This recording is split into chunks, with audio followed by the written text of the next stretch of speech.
During World War I, German airman Peter Strasser commanded the fleet of Zeppelins that flew to Britain and carried out the first systematic bombing of civilians from the sky.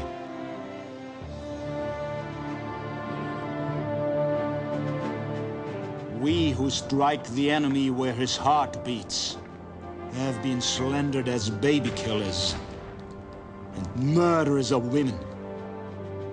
What we do is repugnant to us too, but necessary, very necessary.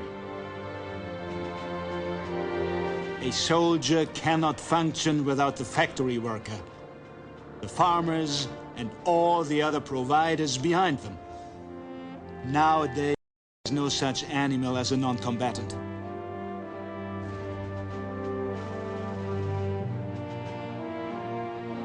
Peter Strasser would not live to see the end of the war.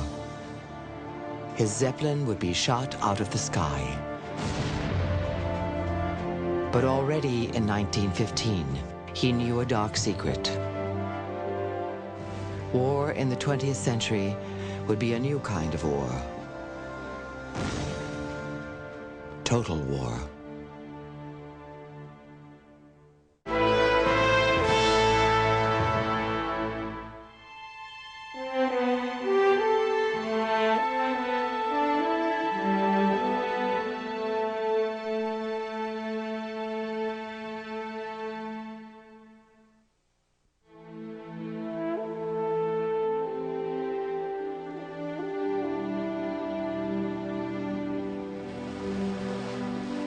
Early on April 25th, 1915, British, French, Australian, and New Zealand troops began landing on the Turkish peninsula of Gallipoli. Their aim, to knock Germany's ally, Turkey, out of the war. Opposing them, on cliffs overlooking the shore, was a smaller Turkish force. From his battleship, the Allied commander, Sir Ian Hamilton, watched the spectacle unfold.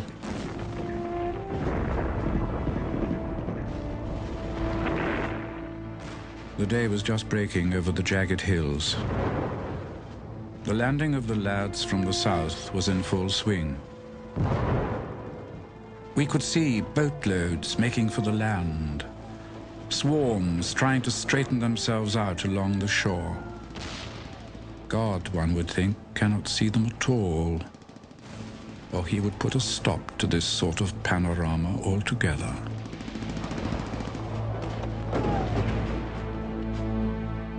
The peninsula chosen for the assault guarded the entrance to the Dardanelles Straits.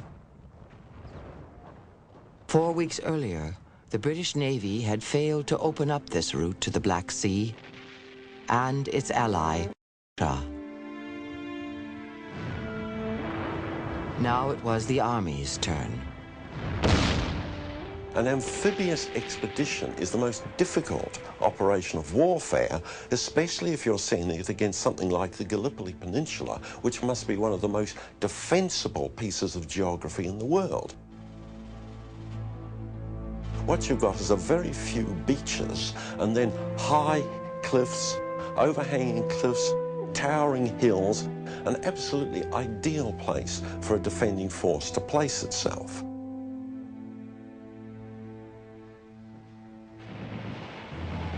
By mid-afternoon on the first day, 8,000 Allied soldiers were ashore. The outnumbered Turks began to pull back, until they encountered Lieutenant Colonel Mustafa Kemal. Said to the men who were running away, "You cannot run away from the enemy. We have no ammunition," they said. "If you haven't got ammunition, you have your bayonets." And shouting to the men, I made them fix their bayonets and lie down on the ground. I said, "I don't order you to attack. I order you to die."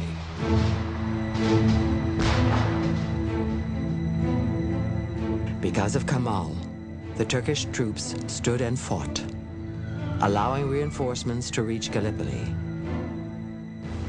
But the price for Turkey was high. They knew they would die in about 3 minutes, but they showed not the least dismay. There was no wavering. Those who could read prepared to enter paradise with the Quran in their hands. Those who could not recited the prayer as they went forward.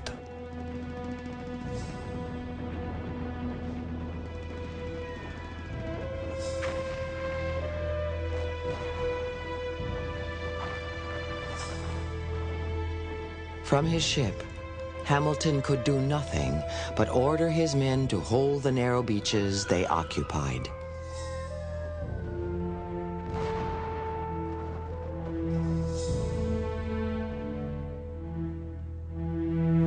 There is nothing for it but to dig yourselves right in and stick it out. You have got through the difficult business. Now you have only to dig, dig, dig, until you are safe.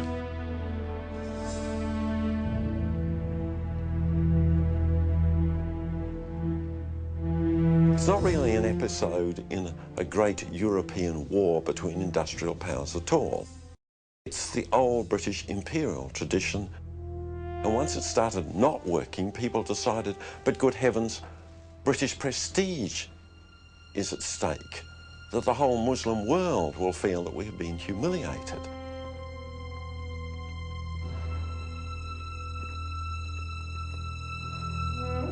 Gallipoli, which was to have been a quick victory, instead became a miniature version of the Western Front, a war of trenches and stalemate.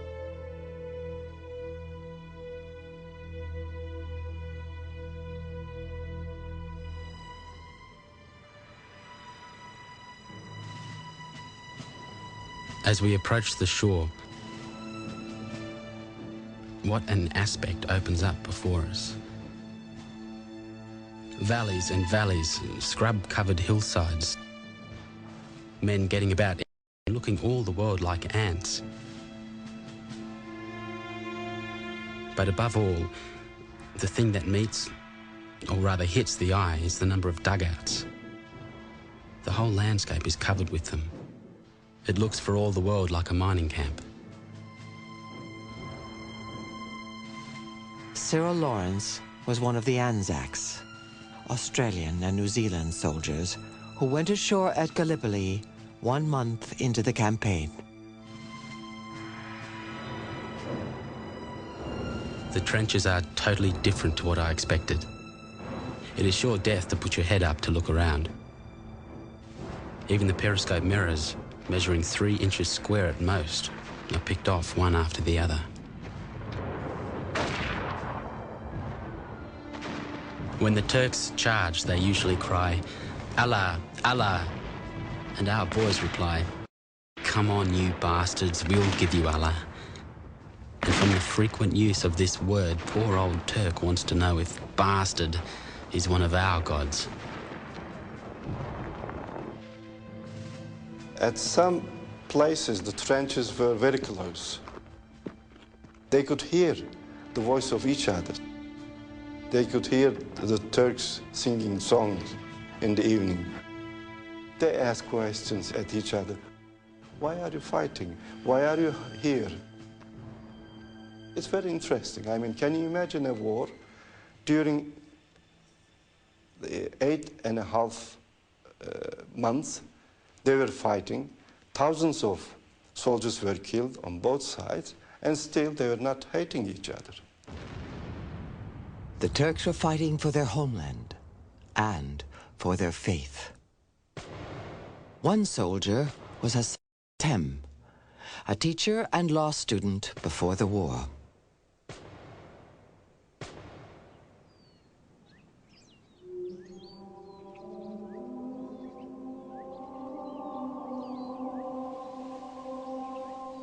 My dearest mother,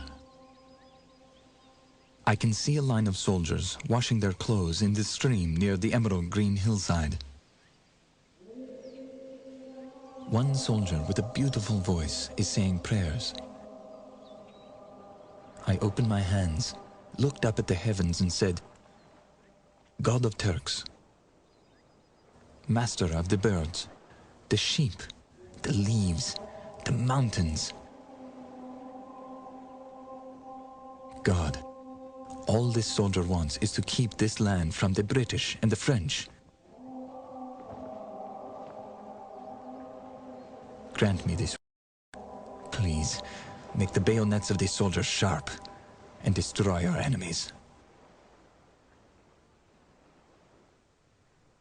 By summer, Hamilton realized that he lacked the forces to take the high ground.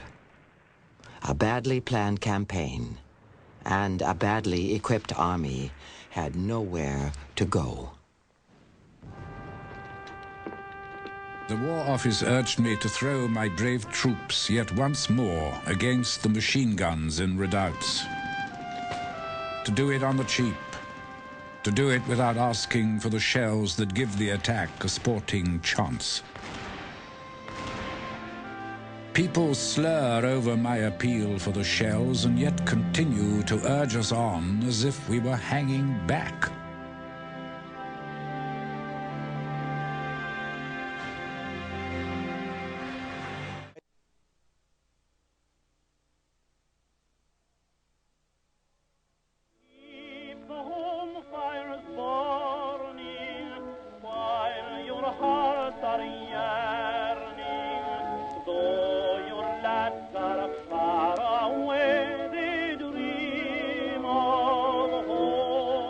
By 1915, nearly every family had at least one loved one who had marched off to battle. 9 million men would never return. When war was declared, 21-year-old Vera Brittain had called it the most thrilling day of her life. Vera was a student at Oxford University. She was also deeply in love. Her fiancé, Roland Leighton, had joined the army. So had her brother Edward and their close friend Victor Richardson. The Three Musketeers, Vera called them. The war, we decided, came harshest of all upon us who were young. The middle-aged and old had known their period of joy.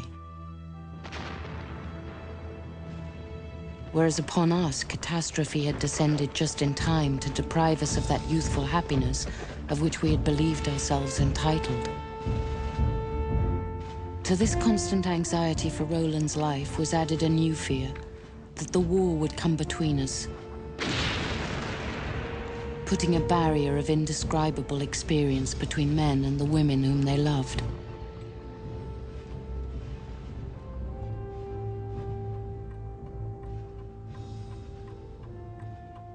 Worse than saying goodbye for Vera was staying passively home outside London, wondering and worrying, as each day brought the possibility of dreaded news about Roland.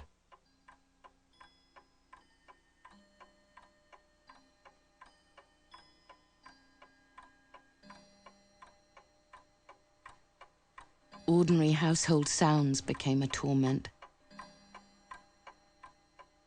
The clock marking off each hour of dread struck into the tension with the shattering effect of a thunderclap.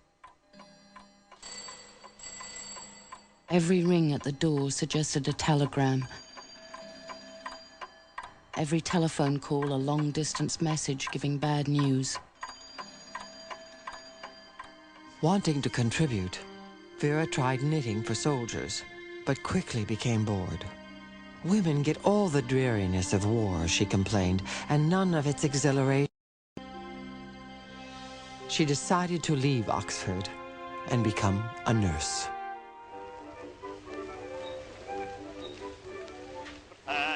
In a surgical ward, I had told Roland, the nurses hardly occupy the silent-footed gliding role which they always do in storybooks. The mixture of gramophones and people shouting or groaning after an operation relieves you of the necessity of being quiet. They were blaring blatant gramophones, though the men found them consoling, perhaps because they subdued more sinister noises. They seemed to me to add a strident grotesqueness to the cold, dark evenings of hurry and pain.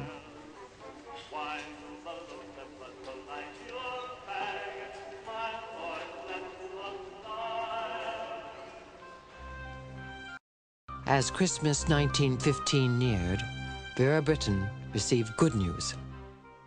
It was a hastily written note from her fiancé, Roland. "Shall be home on leave," it read. "Land Christmas Day." 2 days later, the phone rang. Believing that I was at last to hear the voice for which I had been waiting, I dashed joyously into the corridor. But the message was not from Roland. It was not to say that he had arrived home that morning, but to tell me that he had died of wounds on December 23rd.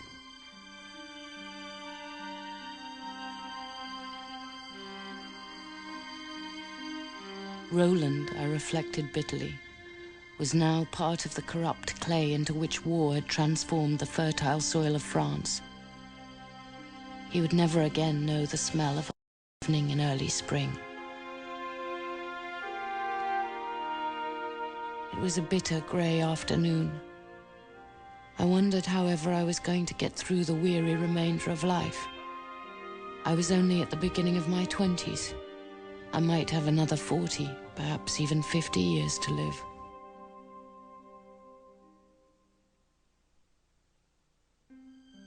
The next to die was her friend Victor.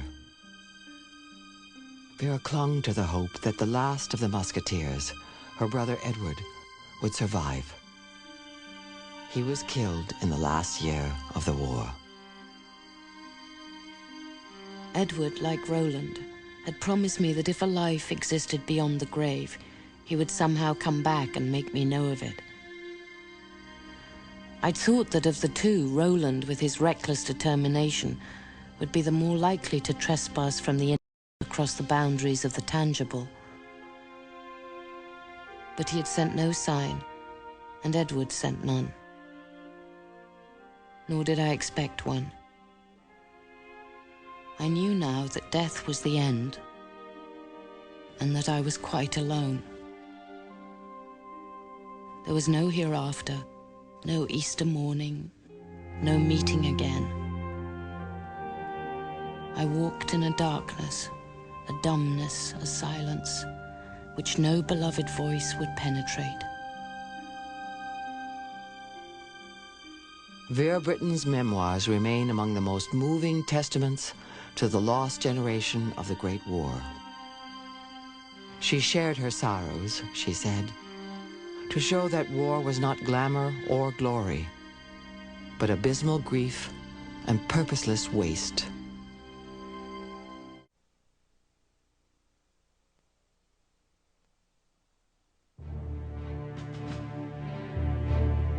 The manpower of Europe was not enough to satisfy the appetite of the war. It also required drafts from the empires of Britain and France. Millions answered the call of imperial loyalty.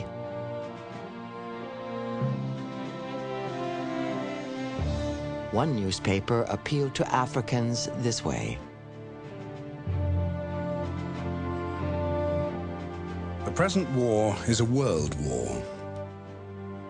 Without you, your white comrades cannot do anything. Everyone who loves his country and respects the British government, join this war without hesitation.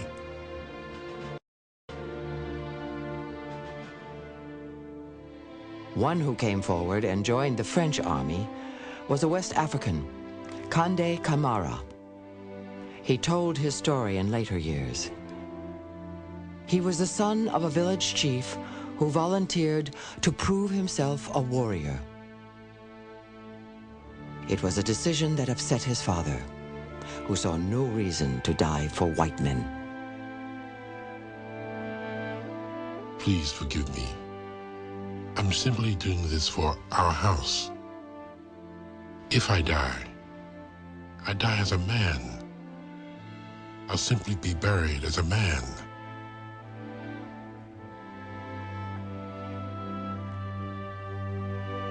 Tens of thousands of Africans were shipped off to Europe. Some served as laborers, others as soldiers.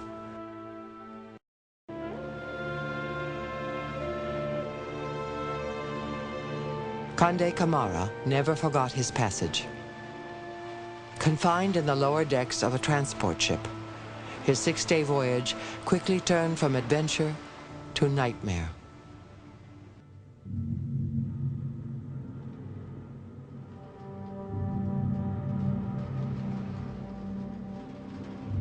Some were getting very seasick. Some were vomiting. The smell of the ship, the oil, the gut was too unbearable.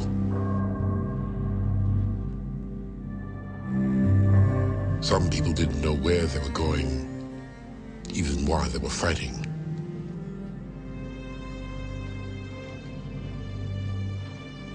A lot of people spread the rumor that we would never come, that we were going to be sold as slaves.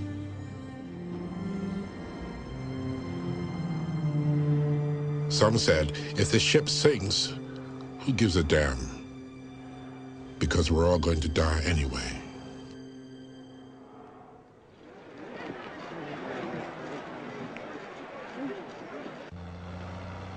After arriving in France, Camara's unit began training.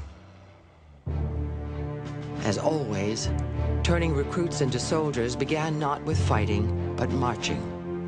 What Camara called parades.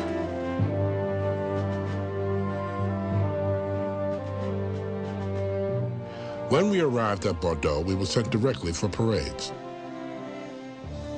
After resting, we went back for more parades.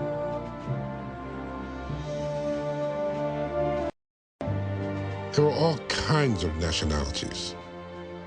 There were Fulas, Karanko, Yolunkas, Bambaros, Sanufis, KCET, Toms, Becerra, and a lot more.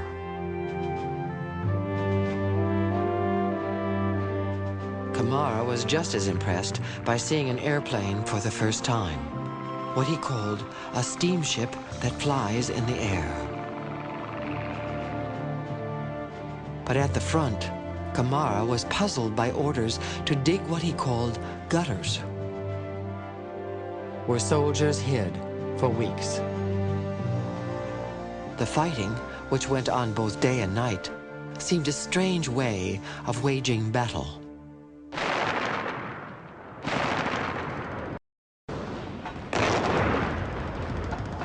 You couldn't hold your teeth because of all your trembling. Because during those days, everything was going boom. It was terrible and hard.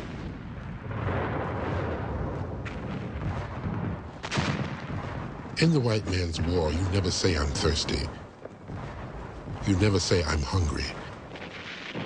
You fight and fight and fight until your heart tells you you're afraid.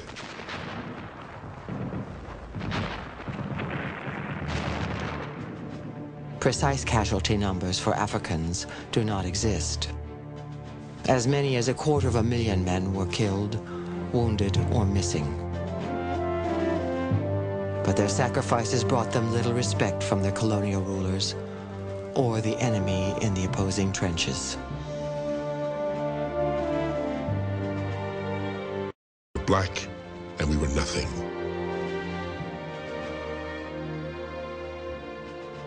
Because of the color of our skins, the Germans called us boots. This hurt every black man because they actually underestimated us, disgraced and dishonored us.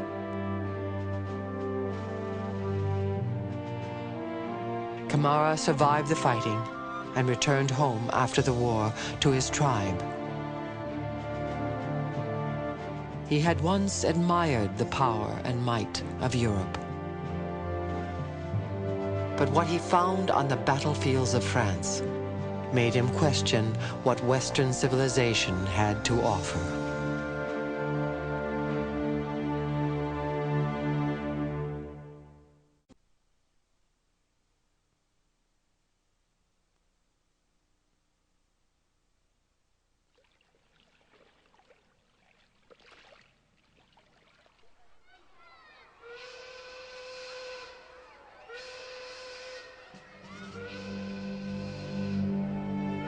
The guns out there are roaring fast. The bullets fly like rain. The aeroplanes are curvetting. They go and come again.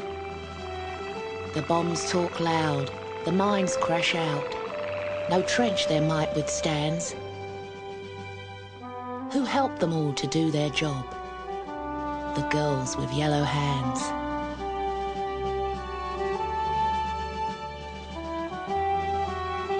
As men marched off to war, women marched off to work. The result was a dramatic but temporary change in the workforce of every fighting nation.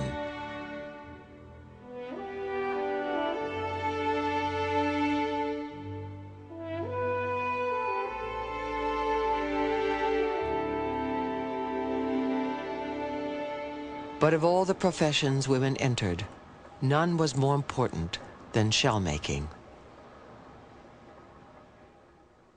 In Britain, 1 million women poured into munitions factories. 28,000 women worked here, on Warren Lane, in southeast London. The Woolwich Royal Arsenal was Britain's largest. This, too, was a battleground.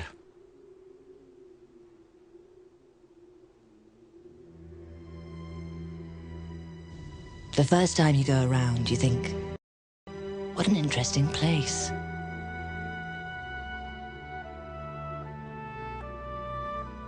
Then the evil smell becomes more noticeable.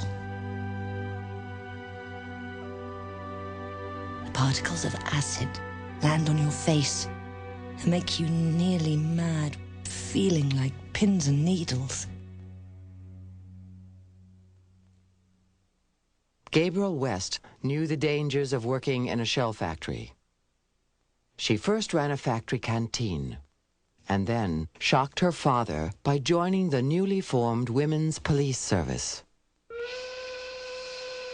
Her assignment was to maintain order inside factories. The fumes often mean 16 or 18 casualties a night. You're blind and speechless by the time you escape. War work was dangerous, laborious, heavy, dirty. Women were, blown up in powder factories, in accidents with TNT, and there were several hundred deaths in both France and Britain. Just due to explosions alone. An exploding shell was a quick way to die. But there was a slower way. TNT poisoning. The first signs were like a common cold. Nasal stuffiness, headaches, and coughs.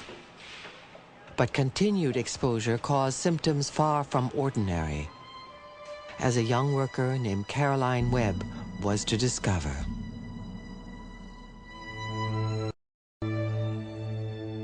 It was all bright ginger, all our front hair. And all our faces were bright yellow. They used to call us canaries.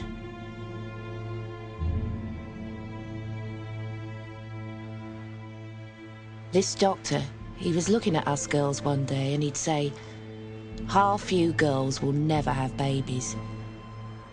And the other half are too sick. God help you. Seeking adventure, Caroline Webb had left her job as a dressmaker for employment first as a shell filler, then bullet maker. "We were kids," she later said. "We didn't bother whether we were blown to bits or not." Sometimes, on our little train, it would be all packed with different people. And there'd be all the officers sitting there. Some of them used to look at us as if we were insects. And others used to mutter, "Well, they're doing their bit." We said, "Well, we don't mind dying for our country."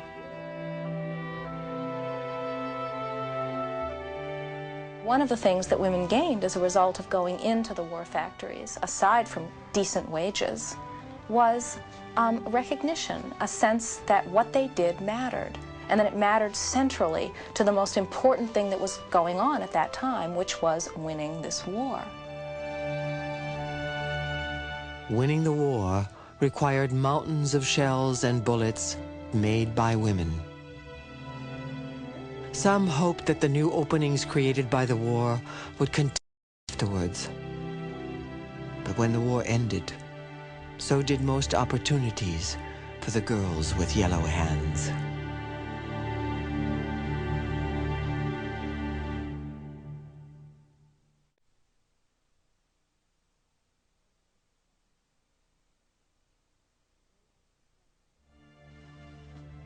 No end of Zepp excitements lately.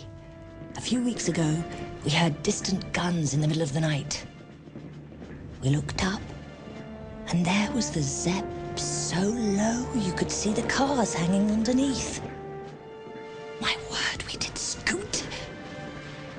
There was a tremendous din of firing, and things began to patter on the roof. I thought I was dead that time. Winning the war meant breaking the will to go on, of soldiers and civilians alike. Zeppelins first appeared over London in 1915. A favorite target, Gabriel West recorded in her diary, was Woolwich. We were just going back to our hut when we heard wild yells of cheering. So the whole sky turned red. Then we saw the Zepp in flames to the north. All the workers in the arsenal roared and shrieked. All the boys sang Tipperary, and all the neighbours scattered about congratulating each other.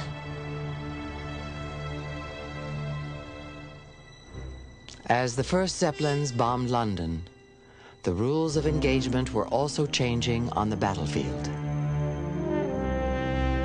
The German army introduced a new weapon in hopes of breaking the stalemate on the Western Front: poison gas. First came chlorine, the yellow gas, then came the green gas, then came mustard gas, the granddaddy of napalm. And each of these had appalling effects on men who were trapped in the trench system. It didn't break the defensive lines. It made the level of suffering much worse than it had been before.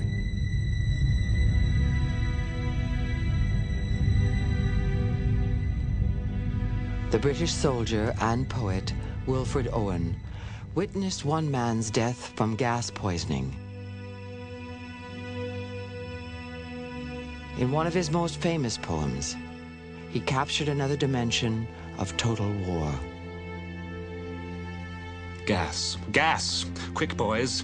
An ecstasy of fumbling, fitting the clumsy helmet just in time. But someone still was yelling out and stumbling and floundering like a man in fire or lime. Dim through the misty panes and thick green light as under a green sea, I saw him drowning.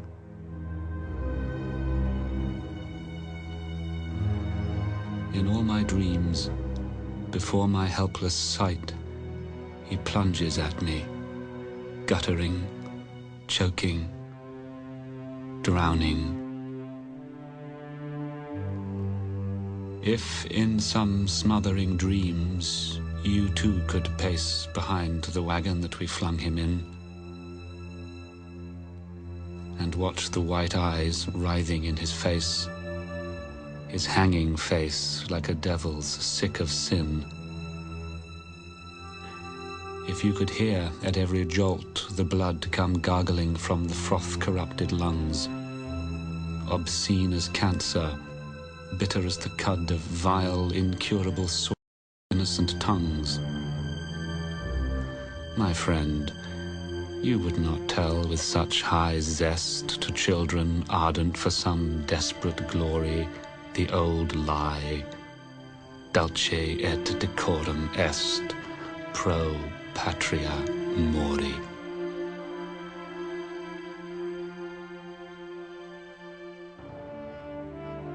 Whether it was sweet and noble to die for one's country also became a question for civilians traveling by sea. The British Navy was blockading Germany. The Germans responded by declaring that all ships sailing to Britain were at risk of being sunk without warning by their submarines, the U-boat.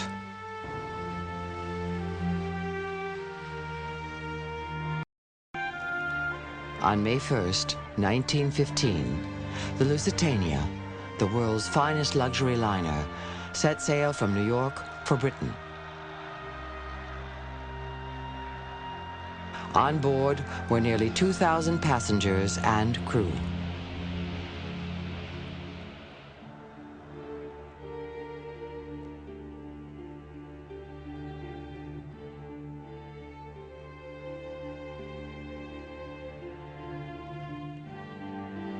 The ship crossed the Atlantic without incident. But on the evening of May 6th, the ship's captain received warnings of enemy submarines off the coast of Ireland.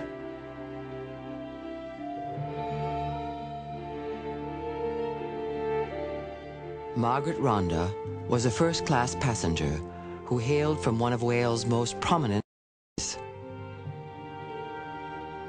We were, most of us, very fully conscious of the risk we were running. We used to discuss our chances. "I can't help hoping," said one girl, "that we get some sort of thrill going up the channel."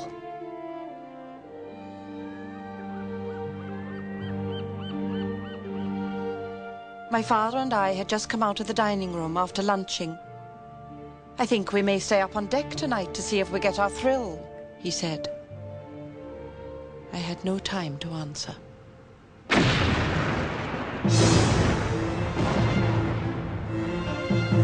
I saw that the water had come over onto the deck. We were not, as I had thought, 60 feet above the sea. We were already under the sea. The ship sank, and I was sucked right down.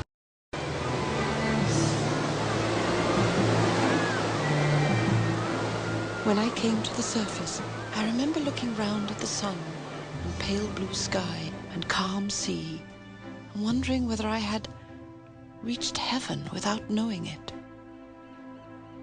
and devoutly hoped I hadn't. Margaret Rhondda survived the sinking, but 1,200 men, women, and children drowned, including 128 Americans. The German Navy cast a medal for the men who sank the ship.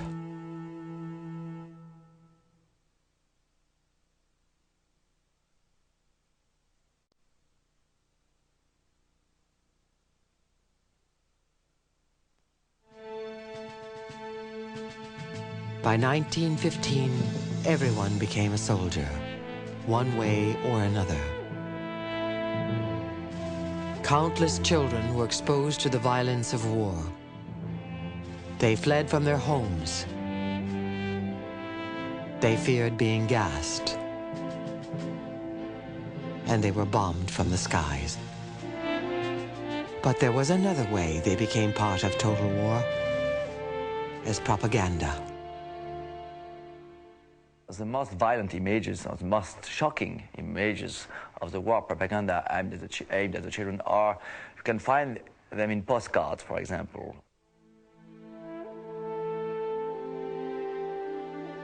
You can find very young baby of less than 1 year old with a gun in the hands, going out from an egg and asking either there are some Boches, some Germans somewhere, because they want to kill them. To consider that a baby less than 1 year old has to be a fighter and has to kill the enemy, that is, I think, impossible to stand. But that was the reality of the propaganda of these times.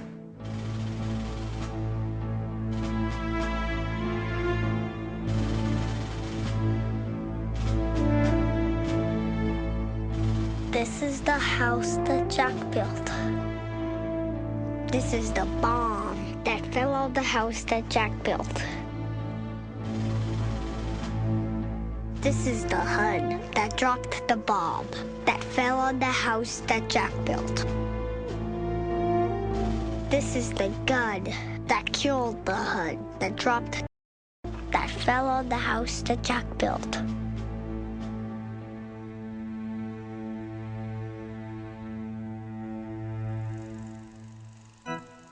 Propaganda flourished in many forms, especially in cinema. Movie makers had a field day with stories of German atrocities. In the film The Little American, America's sweetheart, Mary Pickford, survived German torpedoes, German brutality, and a German firing squad.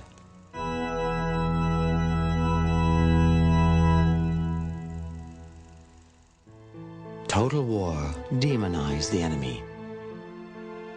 It demanded all the resources of a nation. It transformed civilians into tyrants. But in 1915, total war went a terrible step further.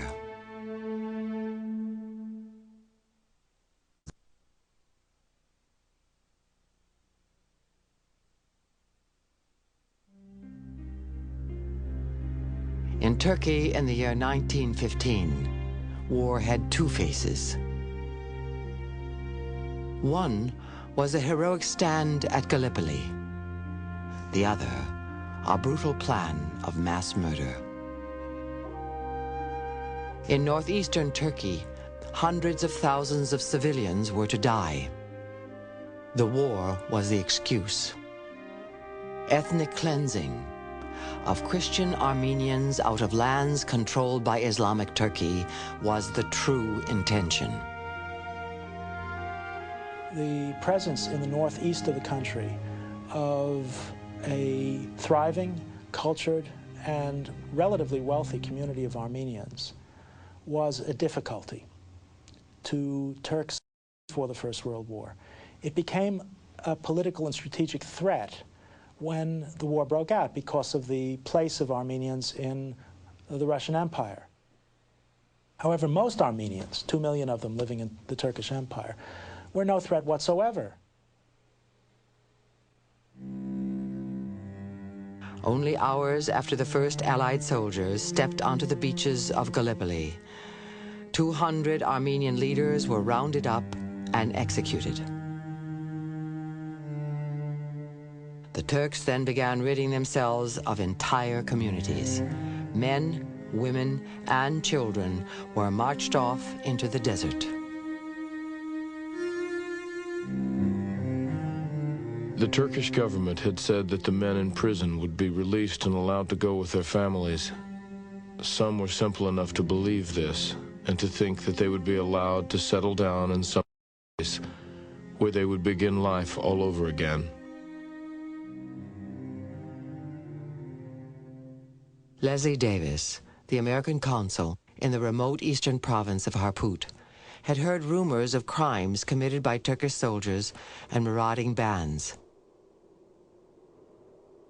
To see for himself, he hired a guide and traveled by horseback into the desert.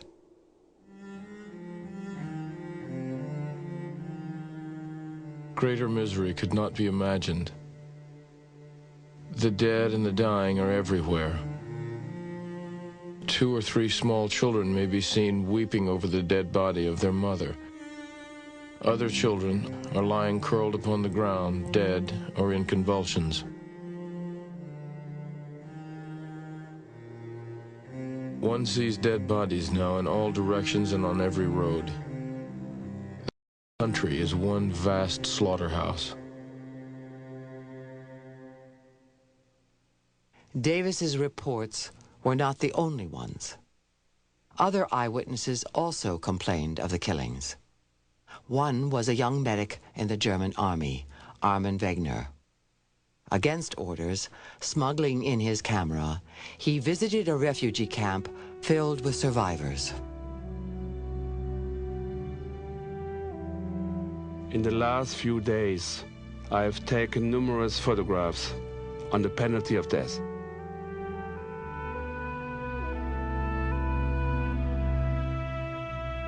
I do not doubt for a moment that I'm committing an act of treason. And yet, I am inspired by the knowledge that I have helped these poor people in some small way.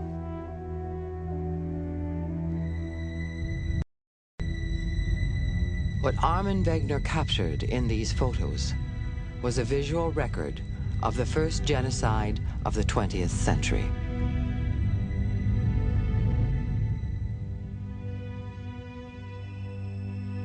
Hunger, death, despair shout at me from all sides.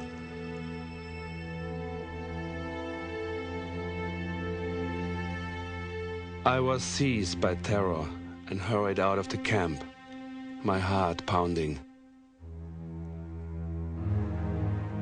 I was overcome by dizziness, as if earth were collapsing on both sides of me into an abyss.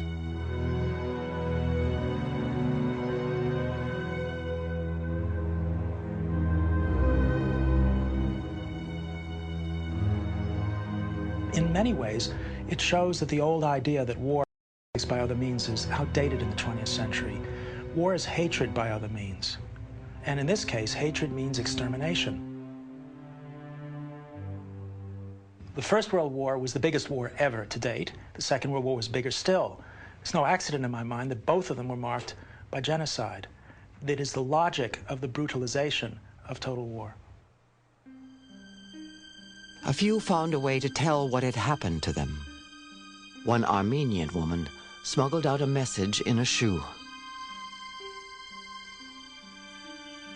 I seize this opportunity of bringing to your ears the cry of agony, which goes out from the survivors of the terrible crisis through which we are passing. They are exterminating our nations. Perhaps this will be the last cry from Armenia that you will hear. To this day, the Turkish government denies the genocide. Estimates vary as to how many Armenians died. Some cite the figure of 500,000. Others, 1 million. Whatever the number, the Armenian genocide was one of the darkest chapters of the Great War.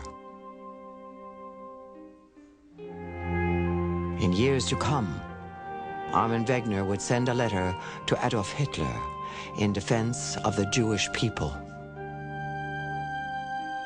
It was a plea which fell on deaf ears, for Hitler had learned a completely different lesson. He told his inner circle, "Who remembers the Armenian massacres today?"